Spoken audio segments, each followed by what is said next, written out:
Okey, Assalamualaikum warahmatullahi wabarakatuh. Nama saya Siti Fatih Badiah binti Aizman, pelajar PAKK, 1 PAKK PPI ISMB. Jadi hari ini saya akan menerangkan tentang kemahiran hidup praktik pendidikan awal kanak-kanak, iaitu laporan yang telah kami sediakan tentang kemahiran hidup praktik yang kami lakukan. Jadi seterusnya, isi kandungan yang terdapat dalam laporan tersebut ialah pengenalan maklumat projek, asas teknologi tanaman, asas jahitan, asas masakan dan asas teknologi pemeliharaan ikan hiasan dan juga kesimpulan. Jadi kita masuk ke pengenalan. Kemahiran hidup praktik adalah kemahiran asas yang paling penting dalam kehidupan seharian. Selain itu, kemahiran adalah satu perkara atau pengetahuan yang perlu untuk dikuasai untuk membantu kehidupan kita. Hal ini kerana kemahiran itu akan membantu kita untuk menjalani kehidupan yang susah dan tidak mempunyai banyak kemudahan. Contohnya seperti kedai-kedai runcit, kedai kemudahan internet. Jadi sebagai jiwa pendidikan awal kanak-kanak, kemahiran hidup adalah perkara yang penting yang perlu ada dalam diri untuk dikuasai dan difahami dengan penguasaan yang lengkap. Kemahiran yang dipelajari oleh guru seperti contoh kemahiran asas tanaman, kemahiran asas jahitan, asas masakan dan asas peternakan, iaitu pemeliharaan ikan. Adalah perkara yang perlu dipraktikkan sebagai rutin harian dan sebagai kemudahan untuk jalani kehidupan. Kemahiran ini juga dipelajari secara fakta dan amali, iaitu kita akan buat dan lakukanlah dan mengikut berdasarkan fakta. Oleh itu, bab kata pepatah lah, pilihlah kerja yang membina kemahiran kerana ia dapat membantu masa hadapan. Hal ini merupakan inisiatif yang paling berkesan dan efektif bagi melahirkan modal insan yang kreatif, berfikiran luas dan fikiran yang matang dan mempunyai asas kemahiran yang boleh dipraktikkan ketika perlu. Jadi ini adalah kepentingan menguasai kemahiran hidup praktik kepada guru pendidikan awal kanak-kanak. Seperti kita tahu, guru pendidikan kanak memainkan peranan penting dalam perkembangan kanak-kanak. Jadi, menguasai kemahiran hidup praktik juga dapat adalah kepentingan besar dalam konteks pendidikan kanak. Berikut adalah beberapa kepentingan menguasai kemahiran hidup praktik kepada guru pendidikan kanak-kanak. Yang pertama adalah mengajar kemahiran hidup asas, iaitu guru pendidikan kanak-kanak dapat membantu kanak-kanak untuk kembangkan kemahiran hidup asas seperti membersihkan diri sendiri, memasak makanan yang ringkas atau menjaga persekitaran yang bersih dan teratur. Ini adalah aspek yang penting dalam perkembangan kanak-kanak untuk menjadikan mereka lebih mandiri untuk boleh hidup berdikari. Hidup mandiri di sini bukanlah maksud 100% kanak-kanak itu harus lakukan sendiri. Ia perlu juga bimbingan dan sokongan oleh ibu bapa dan guru-guru. Yang kedua pula, menggalakkan pembelajaran aktif. Guru boleh gunakan aktiviti yang melibatkan kemahiran hidup praktik untuk jadikan pembelajaran lebih menyeronokkan dan relevan bagi kanak-kanak. Contohnya, aktiviti membuat kek boleh melibatkan pengibaran matematik. Seperti contoh, katakan ada sebuah kek yang akan dipotong. Kalau kek dipotong separuh akan 1/2 kek. Potong lagi dapat 4.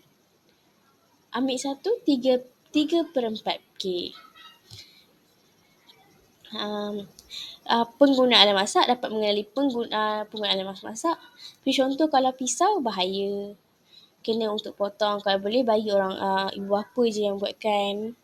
Dan kanak-kanak perlu ikuti arahan secara berurutan, seperti contohnya maksudnya ada langkah-langkah. Setiap aktiviti mempunyai langkah-langkah. Yang ketiga, peningkatan kemandirian kanak-kanak, iaitu untuk menguasai kemahiran praktik dapat membantu kanak-kanak untuk jadikan mereka lebih mandiri dan bebas. Guru boleh membantu mereka untuk merancang aktiviti yang bolehkan kanak-kanak lakukan perkara seperti masak makanan yang ringkas atau membersihkan meja. Jadi dengan percayaan mereka tu, kita dapat memuji mereka. Jadi mereka lebih yakin dan semangat untuk lakukan lagi. Seterusnya, yang keempat, pembangunan kemahiran sosial.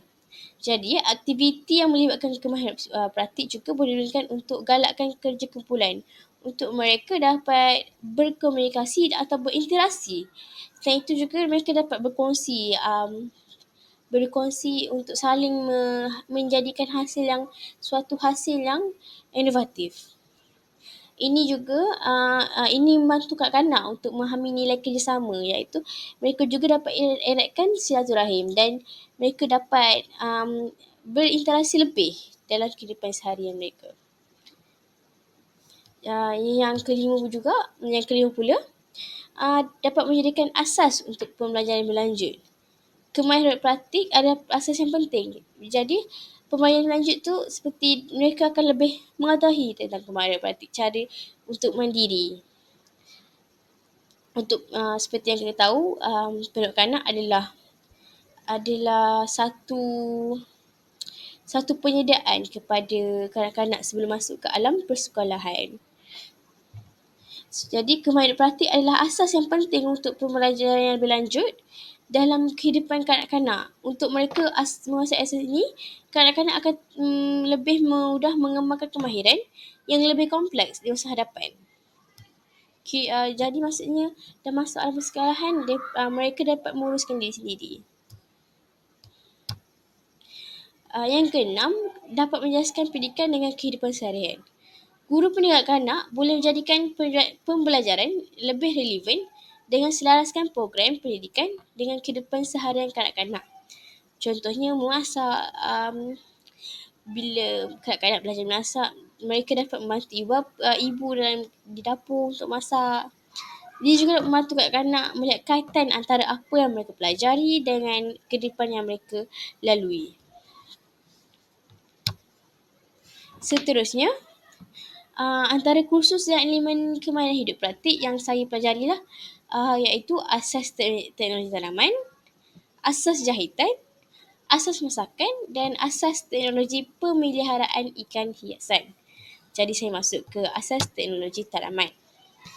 Okey, asas tanaman. Definisi tanaman. Tanaman adalah satu pertumbuhan pokok yang dijaga dan disemai agar tumbuhan membesar dengan sihat.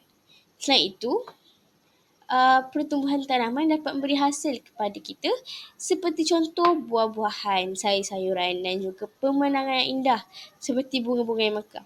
Contohlah ibu apa macam ibu kita suka, macam kalau perasan suka tanam pokok-pokok bunga sebab bagi mereka itu satu aktiviti yang seronok. Dan bila pokok tu hidup mekar, tumbuh yang mekar, kita lebih dapat hasil. Lepas tu kita rasa seronok je tengok, rasa aman, segar, selesa je tengok. Seterusnya, nama projek yang saya lakukan tentang asas teknologi tanaman ialah tanaman sayur-sayuran. Jadi kami perlu menanam pokok ubi kayu, pokok bayam dan pokok bendi. Jadi bahan dan alatan yang kami gunakan ialah botol plastik yang terpakai, tanah organik, tapak semayan, cangkul, pencakar tanah, tajak, baja organik, anak pokok bayam, batang ubi kayu, anak pokok bendi dan polybag. Saya akan tunjukkan contoh-contoh gambar yang kami tangkap. Ini adalah gambar botol plastik yang terpakai. Ini adalah tanah organik yang kami pakai. Tapak semayan, ini adalah anak benih bendi. Cangkul, pencakar tanah, tajak, baja. Baja ada 3. Anak pokok salom.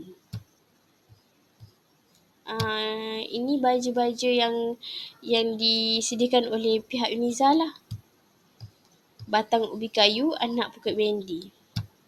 Jadi ini adalah kos permajaan yang kami dapat. Terdapat sedikit kesilapan.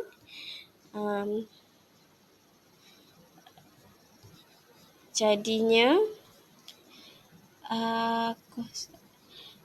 kos perbelanjaan medium tanaman, jumlah harga dia disediakan, kebanyakan barang-barang kos perbelanjaan kami disediakan, iaitu tanaman, tanam organik, medium tanaman baja, anak pokok bendi, anak pokok salung, tapak semayan, cangkul, pencakar tanah, media sebentar ya. Tajak, batang pokok ubi kayu, tanah semayan dan polybag. Maaf, tak ada kat sini.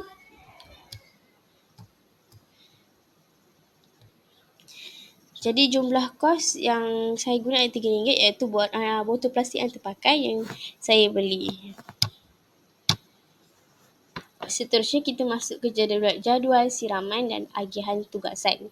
So tanaman ini tidak boleh siram kerana pasu tu dia cipta memang dekat bawah tu ada air. Jadi kami berair dari bawah. Namun begitu, air yang di bawah tu mestilah diisi setiap minggu. Jadi pada minggu pertama, Zaim yang akan isi air. Yang kedua, Rasyah. Pada minggu yang kedua, Rasyah. Pada minggu yang ketiga, Amirah. Dan pada minggu yang keempat, Fatihah. Seterusnya, jadual pembajaan. Pembajaan ni dilakukan sebanyak 2 minggu sekali menggunakan baju organik. Jadi, bilangan kali bacaan ialah pada kali pertama, pada tarikh 13/9/2023. Yang kedua, 17/9/2023.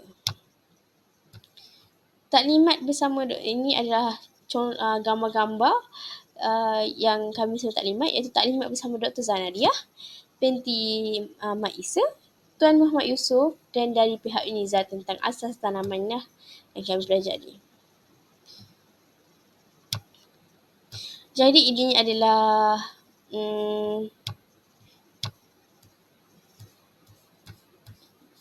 proses pertubuhan. Tumbuhnya pucuk daun pada minggu 1 hingga 2 lah. Pada hari keempat tumbuhnya pucuk daun. Pada minggu pertama tumbuh daun dan bilangan daun yang bertambah. Pada minggu kedua pokok ubi kayu semakin besar dan daun semakin besar. Maaf, produk akhir tidak dapat dilihat. Lain agak slow hari ni.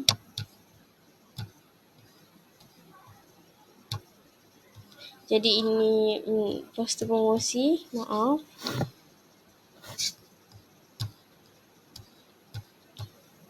Jadi kita masuk ke refleksi tentang asas tanaman lah.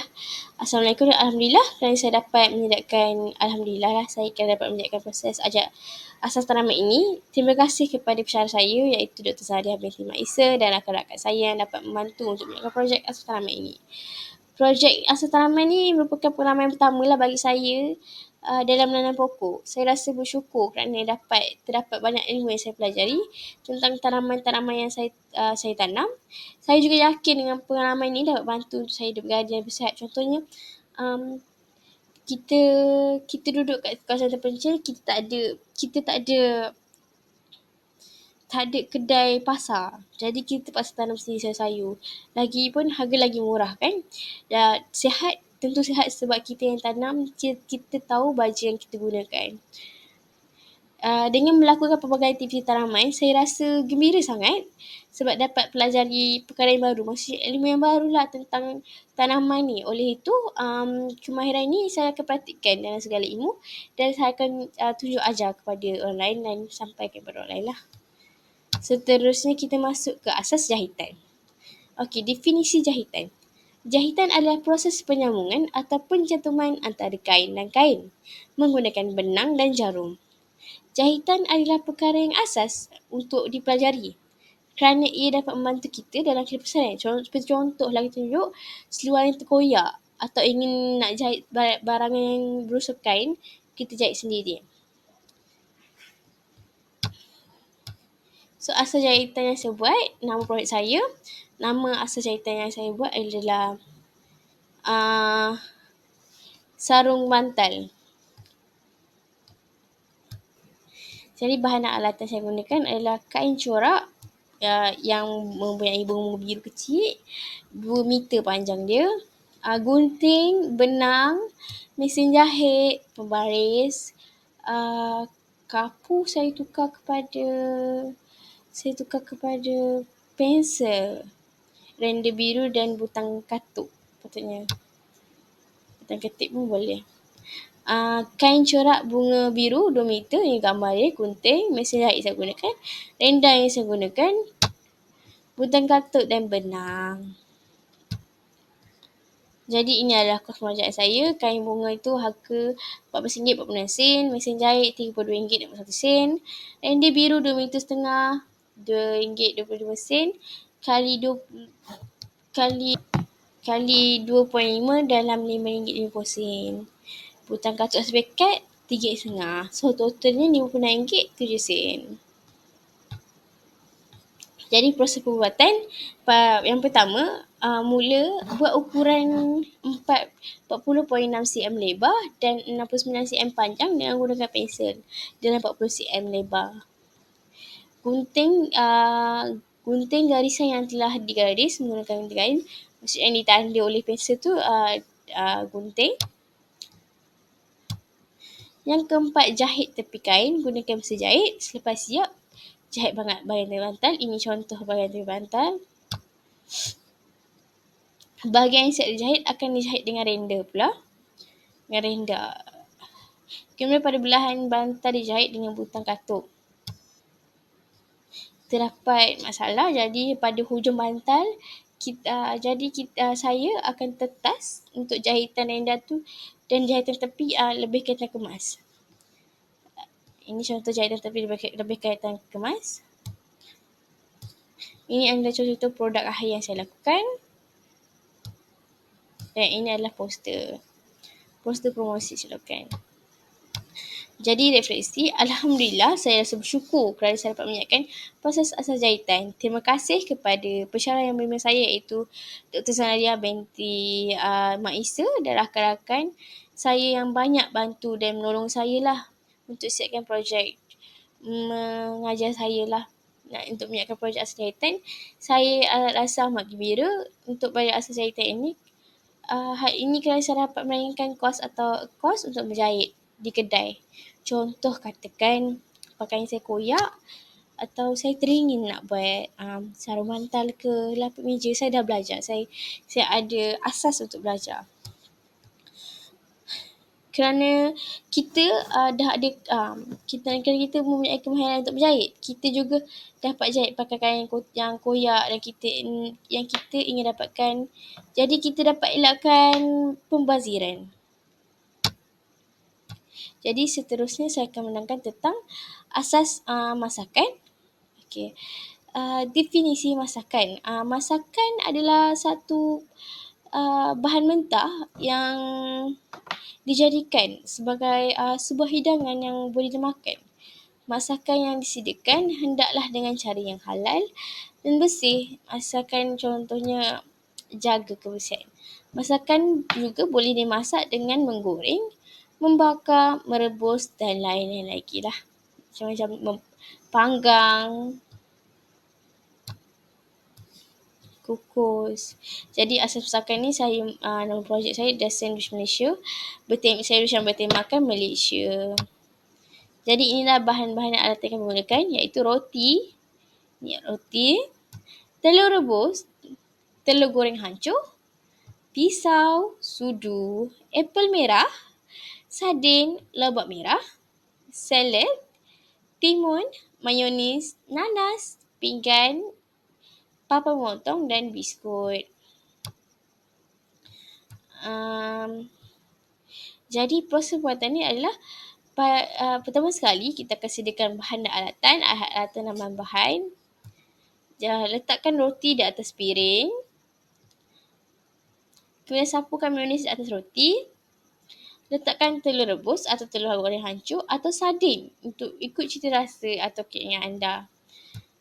Kemudian letakkan sayur kegemaran anda. Kalau tak suka sayur pun tak apa, tak payah letak. Akhir sekali lapik dengan roti yang terletakkan inti dan sayur dengan roti yang lain dan hias ikut kreativiti kita lah.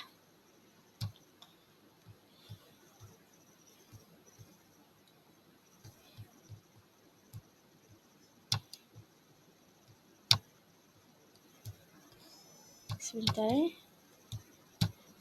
Jadi ini adalah kos pemajaan, iaitu roti 1 bungkus yang disediakan, telur hancur disediakan, saya kosongkan sebab disediakan telur rebus, lobak merah, sardin yang disediakan adalah lobak merah, sardin, mayonis, timun, salad.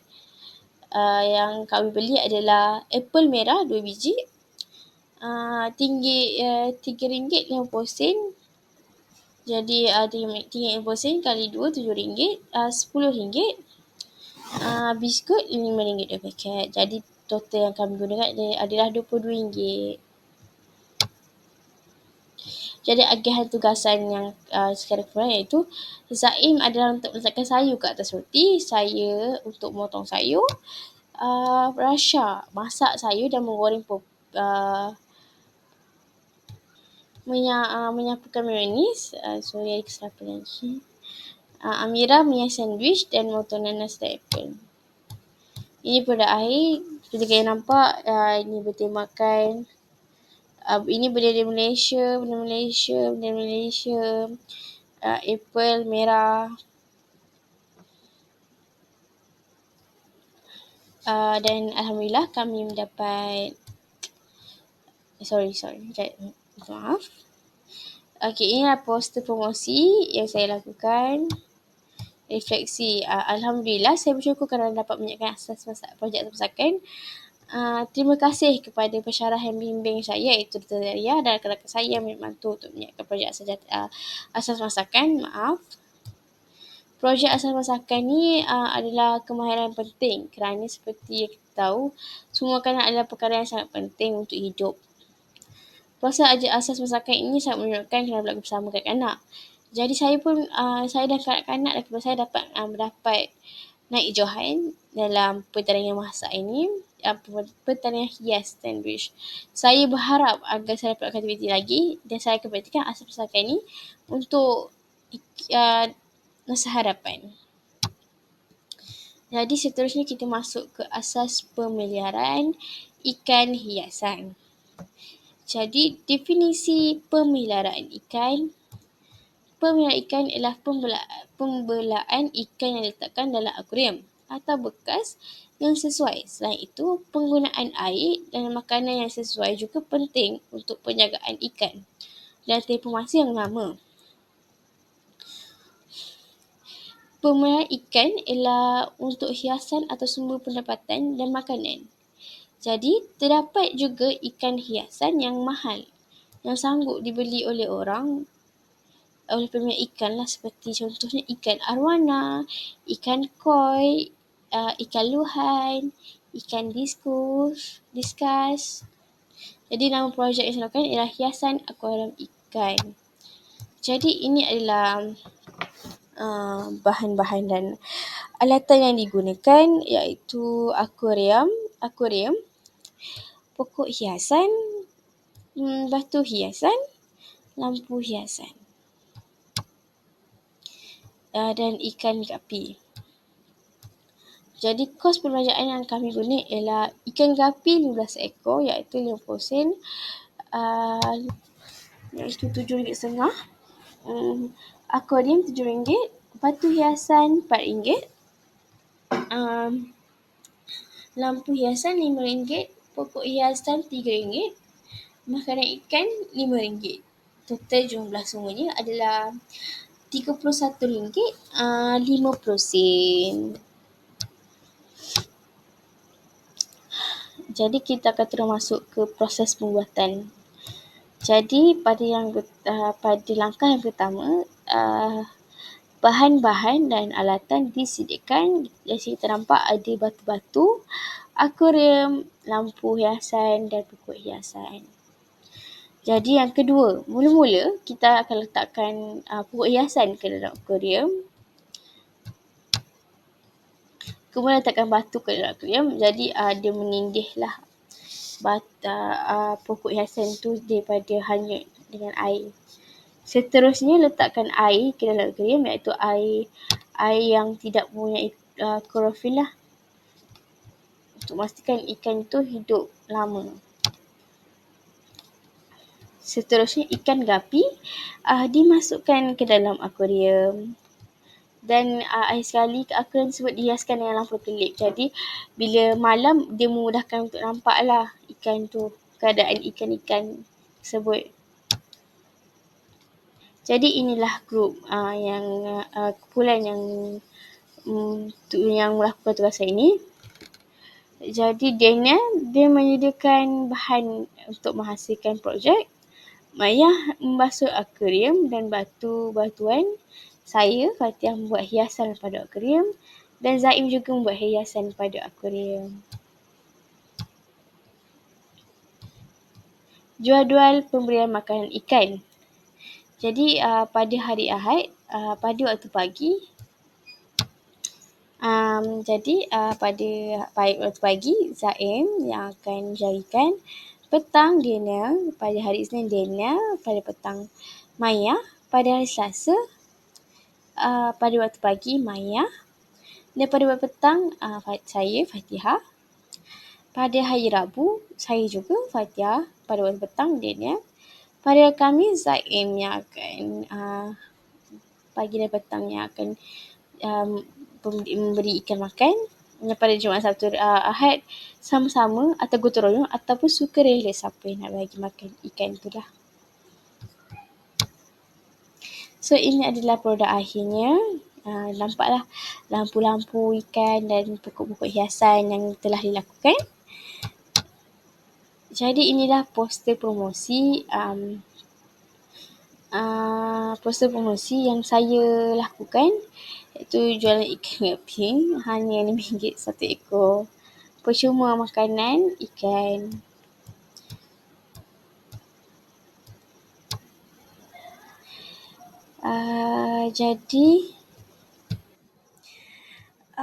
Jadi ini adalah refleksi. Jadi Alhamdulillah, bersyukur kerana saya dapat menyiapkan projek asas penarikan hiasan inilah.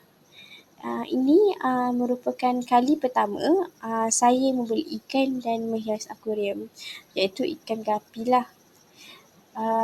Projek asas penarikan ni sangat-sangat menunjukkan, hiasan ni sangat menunjukkan. Saya pernah membelikan, iaitu ikan puyuh. Saya dan rakan keluarga saya juga bekerjasama untuk dalam aktiviti pembelaan ikan ini. Projek penarikan ini adalah satu projek yang dapat menghilangkan stres, kerana dapat menghias akuarium dan melihat ikan cantik, ikan hiasan cantik, menjaga ikan-ikan. Dan saya berharap juga agar projek ini akan dijadikan projek yang dapat mengeratkan silaturahim saya dengan rakan-rakan saya, dan ada sikap kooperasi dan bekerjasama untuk melakukan projek tersebut. Projek inilah, projek ikan. Kesimpulannya, kemahiran hidup ini amatlah penting untuk kehidupan yang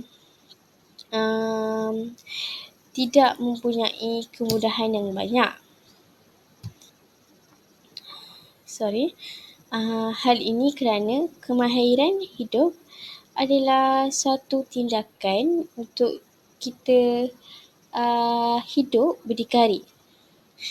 Kemahiran hidup akan jadikan diri sebagai lebih disiplin dan juga lebih teliti untuk melakukan satu pekerjaan lah. Contoh, kalau menjahit kena hati-hati, kalau salah jahit kena gunting kertas balik. Selain itu, kemahiran juga akan membentuk kesungguhan dan kekayaan diri. Seterusnya, kemahiran hidup juga dapat menambah ilmu pengetahuan tentang pelbagai asas dalam kemahiran. Kemudian, kemahiran juga dapat memerlukan semangat yang tinggi dan tenaga yang banyak untuk segala satu asas kemahiran. Satu asas kemahiran pun dah perlukan tenaga yang banyak. Ini ibarat halangan yang harus kita lebihi semasa kita menjadi guru lah. Seperti contoh, kita sebagai guru akan dihantar di tempat yang terpencil dan terbaik pelbagai belahan. Dengan kemahiran-kemahiran ini, kita dapat praktikkan aplikasi untuk bantukan kehidupan di tempat yang terpencil. Dan akhir sekali, asas kemahiran amatlah penting untuk bantu kita, untuk memudahkan kita jika menghadapi masalah dan dapat memberi kita pengalaman yang awal untuk hadapi kehidupan yang tersebut. Jadi itu sahaja dari saya. Sekian, terima kasih.